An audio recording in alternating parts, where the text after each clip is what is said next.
کا پرابلم ہے ڈسیبلٹی جو ہے یہ بائی برتھ نہیں تھی, یہ آفٹر برتھ ہوا تھا. بالکل ہنستا کھیلتا بچہ اچانک سے بیڈ پہ آ گیا بالکل, اور میں اپنے جسم پہ سے ایک مکھی بھی نہیں اڑا سکتی تھی. تو آپ کی ڈیورس ہو گئی یا آپ کے ہسبینڈ ڈیتھ ہو گئی, کیا اسٹوری ہے آپ کی؟ جب میری شادی تو ایک ہونا ہی بہت بڑا چیلنج تھا, کیونکہ اسپیشل لوگوں کا کوئی بھی شادی نہیں کرنا پسند کرتا کیونکہ وہ ایک کسی کے لیے بوجھ بن جاتے ہیں.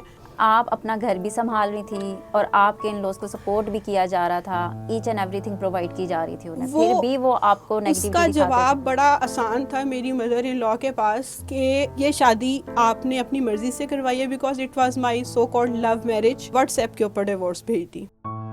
آج بھی بیان کرتے ہوئے میری آواز بھاری ہو رہی ہے. میرا دکھ مطلب ابھی بھی شاید زندہ ہے اندر, یا شاید ساری عمر رہے گا.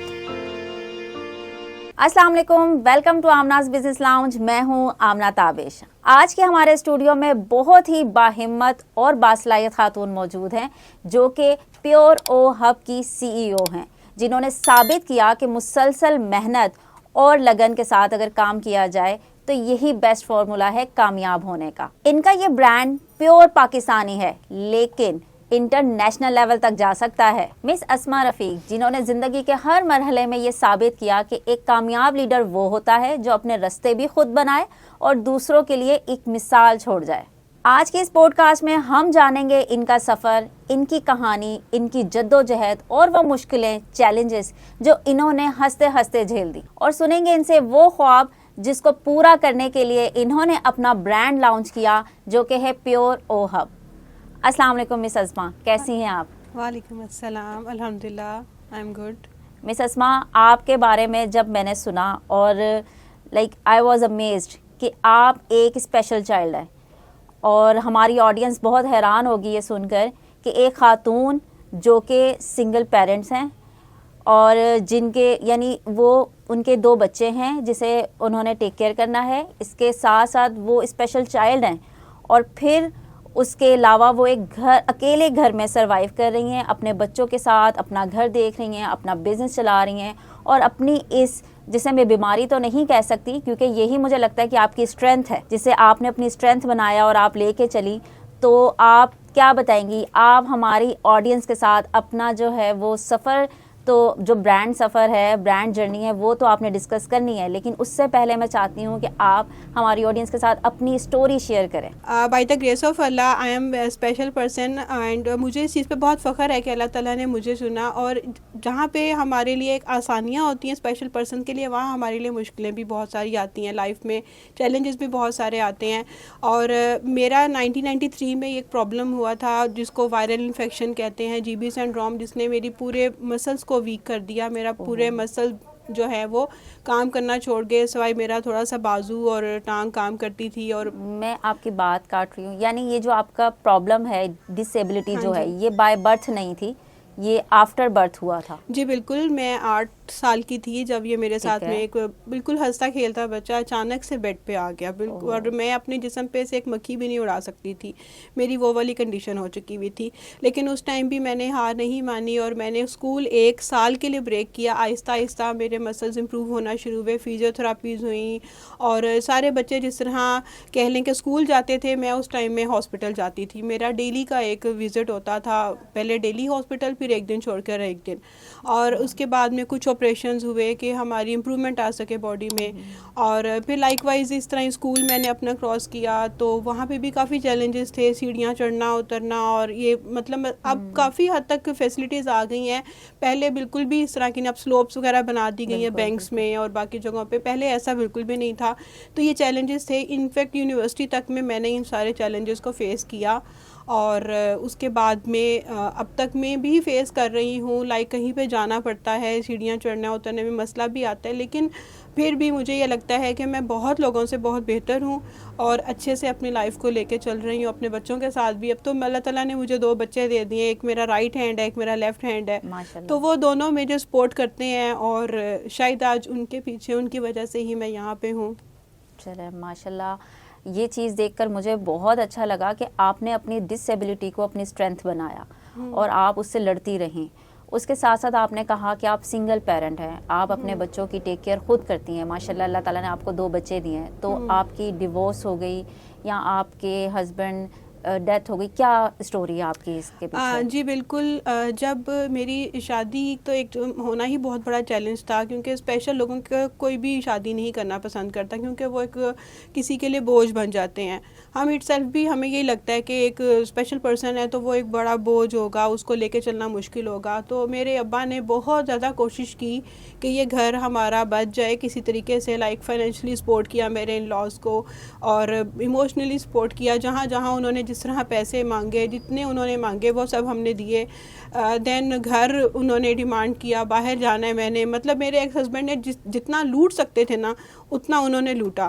اور اس کے باوجود ذرا سی بات پہ یہ چیز لے کے آؤ، یہ چیز کر کے آؤ، ادروائز ڈیورس ہو جائے گی، یہ بات مان لو، یہ بات مان لو، ادروائز ڈیورس ہو جائے گی. اور مجھے یہ بات مطلب کہہ لیں کہ 2 ہفتے میں ہی پتہ چل گئی تھی کہ یہ گھر مشکل ہی چلے گا. لیکن ہماری سوسائٹی یہ کہہ دیتی ہے کہ آپ نے عورت نے گھر بنانا ہوتا ہے. عورت نے گھر نہیں بنانا ہوتا، گھر مرد اور عورت دونوں نے بنانا ہوتا ہے. لیکن یہ ہمارے یہاں پہ رواج بنا ہوا ہے کہ عورت گھر بنائے گی، عورت اچھا لے کے گی. آپ مطلب مجھے یہ کہہ دیا جاتا تھا، میں اگر کہتی تھی میرے سے کوئی اچھا بیہیو نہیں کرتا تو میرے ایکس ہسبینڈ کہتے تھے عورت اپنی عزت خود کرواتی ہے. عورت اپنی عزت خود نہیں کرواتی ہے، مرد اس کی عزت کرواتا ہے. ایسا ہی ہے. اگر آپ سٹینڈ نہیں لے پا رہے ہو اپنی فیملی کے سامنے تو آپ میرے اوپر کیسے کر سکتے ہو کہ میں باہر کی آئی ہوئی عورت اس گھر میں آ کے اپنے لیے سٹینڈ لے لوں. اس طرح کے بہت ساری چھوٹی چھوٹی باتیں ہیں جس پہ اس ٹائم تو میں جواب نہیں دے سکتی تھی، کیونکہ میرے پاس اتنا نالج شاید نہیں تھا. لیکن اب میرے پاس کافی اچھا اس کا نالج ہے کہ مجھ کو جواب دینا آ گیا ہوا ہے کہ اچھا بھائی میرے کیا رائٹس ہیں، مجھے اللہ نے کیا رائٹس دیے تھے. اس ٹائم شاید ہم بہت چھوٹے ہوتے ہیں اور ہمیں سوسائٹی کا بہت پریشر ہوتا ہے.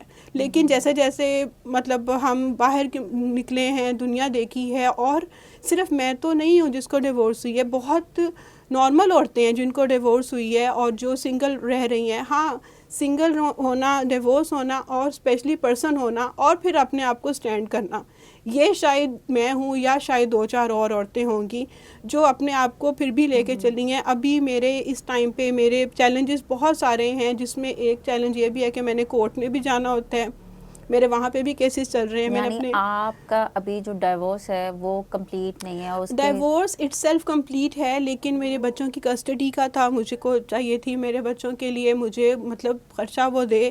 کچھ لوگ اس چیز کو بھی بڑا نیگیٹو لیتے ہیں، لو جی تم نے اس کو چھوڑ دیا، اس کے بچے اس کے منہ پہ مارو. اس کے بچے ہوتے تو وہ کبھی بھی نہ چھوڑتا، وہ اپنے بچوں کو لات مار کے گیا ہے.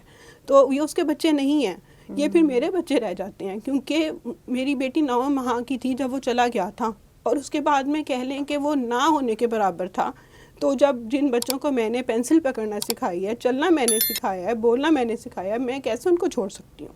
سیکنڈ یہ کہ بچوں کا خرچہ، اگر میں یہاں پہ کہہ بھی دوں کہ بھائی میں بڑی غیرت مند ہوں، میں تو خرچہ نہیں لوں گی، کیوں؟ میرے اللہ کا حق ہے، میرے اللہ نے حکم دیا ہے، میرا حق ہے، ٹھیک ہے؟ تو میں اس چیز کو نہیں چھوڑوں گی. اگر آج میں چھوڑ بھی دیتی ہوں نا تو اللہ تعالیٰ کل کو مجھ سے کہیں گے آپ نے تو اپنا یہ لڑنا خود ہی چھوڑ دیا تھا، تو آپ اس چیز کے اوپر کلیم نہیں کر سکتی. کورٹ میں جانا جو ہے نا وہ اٹ سیلف ایک بہت بڑا چیلنج ہے.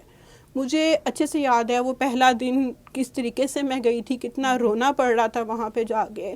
لیکن اب وہاں جا کے بھی نا اس چیز کو پتہ چل گیا ہے، جو وہاں کے جج ہیں، جو لائرز ہیں، جتنے لوگ ہیں ان کو پتہ چل جاتا ہے، باڈی لینگویج سے پتہ چل جاتا ہے کہ کون حق پہ اور کون. یہ نہیں ہے ہر وقت عورت مظلوم بن کے آتی ہے، بہت سارے اور بھی لوگ ہوتے ہیں. لیکن یہ ایک چیلنج ہے. پھر میرا گھر میرا سپریٹ ہے، میں اپنے گھر میں رہتی ہوں. جس طرح میں اپنے لاز میں تھی تو مجھے بہت زیادہ دھتکارا جاتا تھا، ٹوٹے ہاتھ پاؤں والی بول دیا جاتا تھا. ایک یہ ورڈ میں نے سنا جو مجھے بہت برا لگا اپنے لیے، پھر اس کو تمیز نہیں ہے، اس کو یہ نہیں ہے، وہ نہیں ہے. آج اللہ تعالیٰ نے آپ اپنا گھر بھی سنبھال رہی تھی اور آپ کے ان لوز کو سپورٹ بھی کیا جا رہا تھا، each and every thing provide کی جا رہی تھی انہیں، پھر بھی وہ آپ کو نیگیٹیوٹی دکھاتے تھے. اس کا دکھاتے جواب بڑا آسان تھا میری مدر ان لا کے پاس کہ یہ شادی آپ نے اپنی مرضی سے کروائی ہے، because it was my so called love marriage. اور وہ کہتی تھیں یہ شادی آپ نے اپنی مرضی سے کروائی ہے، اب آپ بھگتیں. میرے ابو جب کبھی جاتے تھے کوئی بات کرنے کے لیے تو وہ کہتی تھیں آپ نے کروائی ہے. اچھا شادی اگر میرے ابا نے یہ کروا دی ہے، جو بھی بچے تو نہیں نا، میرے ابا نے کہا تھا کہ اب تم پیدا کر دو. اور جب بچے پیدا ہونے کی باری آ رہی تھی تو وہ میری مدر ان لا نے میرے ایکس ہسبینڈ کو کہا تھا میں تو کہہ رہی ہوں اس کا ڈیورس دے دو، تم بچوں پہ بچے پیدا کیے جا رہے ہو. مطلب آپ، اور پھر پیدا ہونے پہ ان کو دیکھنے بھی نہیں آئی. تو میں تو اس چیز پہ اتنا میری لائف میں مطلب فل ٹائم شاید کہہ لیں کہ ایک بندے کا ٹراما بن جاتا ہے نا کہ آپ نے کیا کیا چیزیں میرے ساتھ میں کی ہیں. پھر اس کے بعد میں جس طریقے سے مجھے چھوڑا گیا, دھوکہ دے کے مجھ سے مطلب باہر گئے, میں نے فائنینشلی سپورٹ کیا, ویزا وغیرہ, پیپر وغیرہ, ایون شاپنگ تک میں نے کروائی ان کو, اور وہ باہر گئے اور باہر جاتے ہی دوبارہ اگین مجھے بلاک کر دیا. اور جب میں نے تھوڑی سی آواز اٹھانے کی کوشش کی, اور اس ٹائم تک میرا برانڈ کافی بلڈ ہو چکا ہوا تھا اور میرے کافی ٹی وی انٹرویوز ہو رہے تھے, تو مجھے ساتھ ہی جو ہے وہ واٹس ایپ کے اوپر ڈیورس بھیج دی. دین اس کے بعد میں انہوں نے میں نے ان کو پھر میسج کیا کہ مجھے پیپر بھیجو, لیگلی پیپر بھیج دو. اور سال کے بعد وہ پاکستان آئے, انہوں نے نیکسٹ شادی کی اور اپنی سو کالڈ وائف کو لے کے وہ چلے گئے اور مجھے پیپر نہیں بھیجے. ایون وہ میرے گلی میں آیا میری انویسٹیگیشن کرنے, وہ اپنے بچوں کو دیکھنے آتا کہ اس کے بچے کیسا کھا رہے ہیں, پی رہے ہیں, کیا پہن رہے ہیں, کیا کسی کا لے کے تو نہیں کھا رہے ہیں مطلب. لیکن اس نے صرف مجھے نیچا دکھانے کے لیے کہ اس کو ہم کس طریقے سے ڈاج کر سکتے ہیں, اور وہ کرنے کوشش کی. اور دین ایک وہ والا کیس میرا چلا جس میں نے بہت مشکل سے اپنا ڈیورس نامہ جو ہے وہ 4 سال بعد میں جا کے میں نے لیا, پیسے دے دے کے. اگر میں اپنے ڈیورس پیپر بھی میں لے رہی ہوں, آپ کو تنگ کیا گیا مجھے, ہاں جی, مجھے ہر لحاظ سے کیا گیا. دین اور بھی بہت سارے چیلنجز تھے, لیکن یہ کہ میں اس سب کو اگر سمرائز کروں تو that one is a part of my life, اور وچ از موونگ آن, اور یہ چلتا ہی رہے گا. لیکن اس میں جو پازیٹیو چیز مجھے نظر آتی ہے نا کہ میرے بچوں میں وہ اس نے بہت چھوٹے ہوتے ہی بہت بڑے ہو گئے ہیں, ان کو بہت چیزوں کا فیس کرنا پڑ گیا, ان کو بہت چیزیں دیکھنی آ گئی ہیں کہ ماما, میری بیٹی مجھے ہمیشہ کہتی ہے ماما میری عثمان جیسے بندے کے ساتھ شادی نہ کروائیے گا. وہ ہر دفعہ یہ کہتی ہے کہ مجھے ایسا بندہ نہ. حالانکہ بیٹیاں جو ہیں وہ باپ کو آئیڈیلائز کرتی ہیں, آئیڈیلائز ہوتے ہیں, لیکن اس نے اپنے باپ کو دیکھا ہی نیگیٹو, یا دیکھا ہی نہیں دیکھا ہے. She was in love with her father. لیکن میرے پاس کچھ ویڈیوز بھی ہیں جو میں دکھاتی ہوں کہ دیکھو یہ آپ کے بابا تھے, یہ آپ سے پیار کرتے تھے اور مطلب نیل پالش لگا رہے ہیں, اس طرح سے ہے. لیکن اس نے جو اب فیس دیکھ لیا نا کہ باپ ایسے ہوتے ہیں. وہ سعودی عرب رہتا ہے, ہی از ملینئر, وہ بہت لیوش لائف گزار رہا ہے. مجھے اس چیز کا نہیں ہے کہ وہ چیزیں مجھے, لیکن میرے بچوں کو وہ دے سکتا تھا. ڈیورس مجھے دی تھی, میرے بچوں کو تو نہیں دی تھی. بٹ اس نے اٹ سیلف کہہ دیا مجھے نہیں چاہیے, مجھے کچھ نہیں چاہیے, مجھے بچے بھی نہیں چاہیے, بچے جب دیکھا جائے گا یہ وہ مطلب. لیکن میری بیٹی سب جسٹ 10 سال کی ہے, اور 10 سال کی بچی کے دماغ میں اب سوچیں کتنا زیادہ نیگیٹو امپیکٹ ہے. اور پھر کہا جاتا ہے کہ مائیں بچوں کو نا بگاڑ دیتی ہیں. آپ اچھا ہی کیا کرتے ہیں, جو بچے خود بھی سمجھ رکھتے ہیں اور وہ اپنے سراؤنڈنگز میں سب کچھ سیکھ رہے ہوتے ہیں, وہ وہی بولتے ہیں. کہتے ہیں نا بچے من کے سچے, وہ تو وہی بولتے ہیں جو ان کو ملتا ہے, جو وہ دیکھ رہے ہوتے ہیں. تو اس نے اپنے باپ کی طرف سے جو پایا اس نے وہی کہنا آگے. بالکل ایسے ہی ہے. پھر میرا بیٹا ہے, میں اپنے بیٹے کو بار بار سمجھاتی ہوں, لائک جس طرح ڈومیسٹک وائلنس کی بات کر لی جائے تو میرے ساتھ وہ بہت ہوا. اور میں ان کو کہیں منانے کے لیے گئی تھی, it was like a cafe, اور وہاں اس نے مجھے مارنا شروع کیا. مطلب میرا یہ حساب ہے باڈی اسٹرکچر کا کہ اگر آپ مجھے ایک تھپڑ بھی ماریں گے نا تو میں گر جاؤں گی. I am not like a very strong lady, لیکن مطلب باہر سے آپ کو لگ رہا ہوتا ہے, لیکن مسکولر ویکنس کی وجہ سے نہیں ہے. تو اس نے مجھے وہاں صرف ایک تھپڑ مارا اور میں پوری چیئر سمیت نیچے گر گئی. اور مطلب وہاں پہ کوئی نہیں تھا, he was owner at that cafe. اور اس کے بعد میں اس نے مجھے وہاں مارنا شروع کیا, اور ٹھڈوں سے اس نے مجھے مارنا شروع کیا. اور لائک میں ٹیبل کے نیچے چھپ رہی تھی اپنے آپ کو بچانے کے لیے کہ مجھے مارو مت, اور میں صرف اس کو وہاں منانے کے لیے گئی تھی کہ تم گھر نہیں آتے ہو. اور آئی ڈونٹ نو اس کے دماغ میں کیا تھا کیا نہیں تھا, لیکن یہ کہ اس ٹائم پہ جب اس نے مجھے لاسٹ ٹائم وہ مارنا تھا, اس کے بعد میں نے سوچ لیا تھا کہ اب کے بعد اگر تم نے مجھ پہ ہاتھ اٹھایا تو 15 پہ کال میں کروں گی, اور میں خود کروں گی. میں نہیں رکوں گی, میں نہیں دیکھوں گی کہ تم سے میرا کتنی محبت ہے, کتنا پیار ہے. اور یہ سب کچھ کرنے کے باوجود ایک پرپوزل مجھے ڈیورس دینی شروع کر دیں. جیسے جیسے میں نے بولنا شروع کیا اپنے حق کے لیے, مجھے ایک ڈیورس کا نوٹس آنا شروع ہو گیا. یہ کرونا کے بعد کے ٹائم کے باتیں ہیں. پھر اس کے بعد میں جو ہے اچانک سے مجھے پتہ چلا کہ اب رشتہ بالکل ختم ہو گیا. پھر اس کے بعد میں کیا ہوتا ہے کہ میں اپنے ابا کے گھر میں چلی گئی, اور دین میری کسی فرینڈ کی مجھے کال آئی کہ تمہارا ایکس ہسبینڈ جو ہے وہ بہت رو رہا ہے, وہ بہت پچھتا رہا ہے, تم ایسا کرو اس کے ساتھ نکاح رجعی کر لو. لائک ایک اور اللہ تعالیٰ کی طرف سے آپشن ہوتی ہے, آپ وہ کر لو. میں نے وہ بھی کر لیا, جبکہ مجھ کو نہیں کرنا چاہیے تھا. اس میں نہ میری اماں راضی تھی, نہ میرے ابا راضی تھے, نہ میرے بہن بھائی, لیکن میں نے زبردستی کہ نہیں وہ میرے بچوں کا باپ ہے, وہ شرمندہ ہے, آپ پلیز شادی کروا دیں ہماری. اور وہ ایک لاسٹ آپشن ہوتی ہے جس میں آپ نے معافی نامہ لکھنا ہوتا ہے اور آپ نے سب کچھ لکھنا ہوتا ہے. اور وہ نکاح رجعی کروایا گیا, اور اس کے بعد میں اس نے ایک پراپر پلان کیا, کیونکہ اس کو پتہ چل گیا تھا کہ میرے ابو کورٹ چلے جائیں گے ود ان منتھ. اب اس نے کیا کیا کہ نکاح کروا کے پیپر بنوائے, سعودی عرب گیا, پھر وہاں جا کے اس نے میرے ڈیورس دی تاکہ اب وہ پکڑا نہ جائے. اور اس کے بعد وہ پاکستان آیا بھی نہیں ہے. ہر سال چھٹی ہوتی ہے, ہر سال 1 مہینے کی چھٹیاں ہوتی ہیں, لیکن وہ ابھی تک نہیں آیا. کیوں؟ کیونکہ اگر وہ یہاں آئے گا وہ یہاں پکڑا جائے گا. تو یہ ایک بہت زیادہ میری لائف کا ڈرا بیک, مطلب ڈارک سین ہے جو میری لائف میں ہمیشہ رہے گی, اور جس کو آج بھی بیان کرتے ہوئے میری آواز بھاری ہو رہی ہے. میرا دکھ مطلب ابھی بھی شاید زندہ ہے اندر, یا شاید ساری عمر رہے گا. یہ دکھ تو آپ کے لیے ہمیشہ زندہ رہے گا, لیکن جس طرح آپ اسٹرینتھ بنی اپنے لیے, آپ اپنے بچوں کے لیے, تو بس اپنی اسٹرینتھ کو دیکھا کریں, اپنے پازیٹیوٹی کو دیکھا کریں. ہاں جی. اور اس ڈارک سین کو ڈارک سائڈ پہ ڈال دیں. اس کے بعد میں اپنے بچوں کو پھر سمجھاتی ہوں اسلامک لاز کے اکارڈنگلی. میں ان کو ہر ایونٹ پہ لے کے جانے کی کوشش کرتی ہوں. میں ان کو شاید ہم اچھے سے رہ رہے ہیں, کیونکہ ایک ہسبینڈ جو ہوتے ہیں آج کل کے جو ہمارے مرد ہیں نا, وہ اپنے آپ کو پتہ نہیں کیا سمجھ لیتے ہیں کہ بس میں نے بول دیا تو یہ حرف آخر ہے. ایسے نہیں ہوتا ہے, آپ نے دونوں کو لے کے چلنا ہوتا ہے. اور آج کل میں جو ہمارے اب میرے بچے زیادہ میرے خیال میں خوش ہیں ماشاء اللہ. They are position holders, gold medalist ہے میری بیٹی, بروزون میڈل ہے میرے بیٹے کا, اور اس کے علاوہ ایجوکیشن کے لحاظ سے وہ اچھے چل رہے ہیں, دین کے لحاظ سے وہ اچھے چل رہے ہیں. تو میں اس چیز کو لے کے بڑا فلفل ہوں, خوش ہوں کہ اللہ تعالیٰ نے اگر ایک ٹاکسک پرسن کو میری لائف سے نکالا ہے تو ایک بڑا پازیٹیو وے میں میرے بچے جو ہے وہ گرو کر رہے ہیں. مس اسماء رفیق, آپ کی سٹوری بہت ہارٹ ٹچنگ ہے, کیونکہ لیکن آپ اس کے ساتھ ساتھ ایک رول ماڈل بھی ہیں ہماری خواتین کے لیے, ہماری جنریشن کے لیے, کہ کوئی بھی ڈسیبلٹی جو ہے وہ ڈسیبلٹی نہیں ہوتی اس وقت تک جب تک آپ اس سے خود اپنے اوپر سوار نہ کریں. آپ نے اپنی ڈسیبلٹی کو بہت پیچھے چھوڑ کر آپ بہت آگے بڑھیں.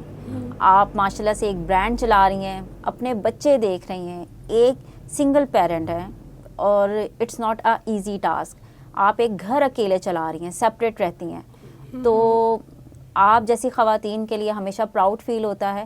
اور اللہ تعالیٰ آپ کی مشکل آسان کرے. آپ اسی طرح باہمت رہیں, آپ کے بچے بھی آپ کو آئیڈیلائز کرتے ہیں, اور ہماری جنریشن کو بھی آپ کو آئیڈیلائز کرنا چاہیے, کیونکہ آپ رول ماڈل ہیں. آپ جیسی خواتین رول ماڈل ہیں ہماری جنریشن کے لیے. تو آپ کی سٹوری جانی بہت اچھا لگا, بہت کچھ سیکھنے کو ملے گا ہماری جنریشن کو. اللہ تعالیٰ آپ کی مشکلیں آسان کرے, اور آپ کو آپ کے برانڈ میں, آپ کی زندگی میں, آپ کے بچوں کے لیے سب جگہ کامیاب کرے.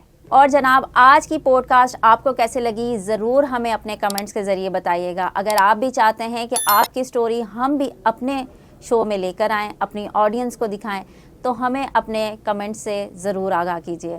اگلی ویڈیو تک کے لیے دیجیے مجھے اجازت. میں ہوں آمنہ تابش, آپ دیکھ رہے تھے آمناز بزنس لاؤنج. اللہ حافظ.